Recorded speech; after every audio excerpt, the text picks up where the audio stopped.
Can you imagine waiting 700 days? 2 springs, 2 winters, and through all of it, one dog waited by the door every single day, hoping that today, finally, his family would come. When Chase arrived at the Patty Baker Humane Society in Naples, Florida, he was everything you'd hope for in a dog. Big, goofy, warm-hearted, greeting every person with a wide, ridiculous smile. Everyone was certain he'd find a home within weeks. But 1 month later, Chase had a seizure, epilepsy, then ear surgeries, then the loss of hearing in his right ear. One by one, the challenges stacked up on paper, and one by one, potential adopters walked away. Chase hadn't changed at all. He was still smiling, still hopeful, still wagging his tail at every stranger who walked through the door. But the words on his medical file had begun to speak louder than he could. So Chase waited, day after day, month after month, 700 days. A volunteer program called Rescue Recess kept him going, taking shelter dogs out into the community on adventures. Chase became one of its brightest stars,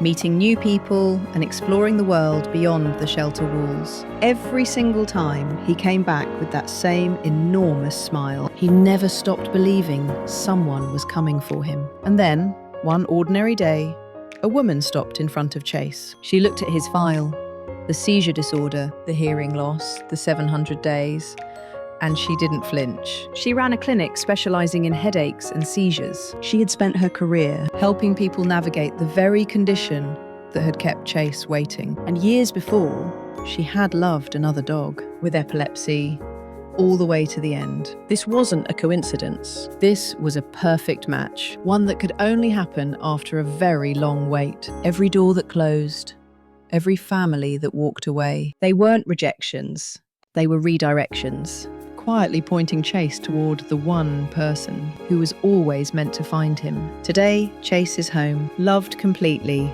exactly as he is. If there is something in your life that feels like a weakness, something that makes you feel overlooked or passed by, consider this. Maybe it is simply saving you for someone who will understand you completely. Waiting is not failing. Sometimes, waiting itself is the most faithful kind of love. If Chase's story moved you, leave a kind word in the comments. And if you'd like to keep sharing in these quiet little miracles, please subscribe. We'll be here with more stories that remind us why hope is always worth holding on to.